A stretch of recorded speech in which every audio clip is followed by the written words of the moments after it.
And underway the first of three sections in the men's 800 final.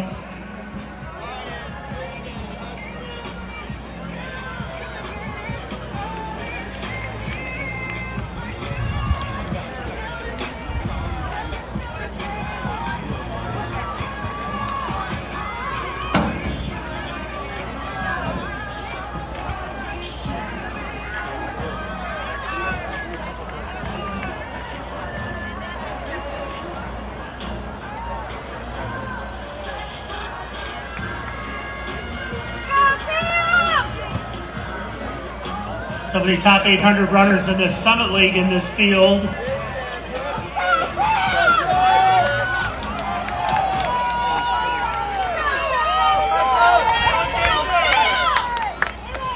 Ceska of North Dakota. He is your Summit League leader. Comes in at 148.67. Mason Sindelar going with him. He currently sits second in the Summit League.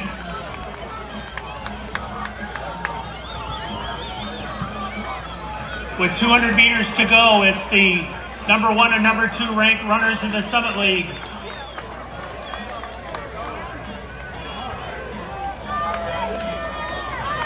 Great battle. Here we come off the turn. Ceska of North Dakota, Sindelar of South Dakota.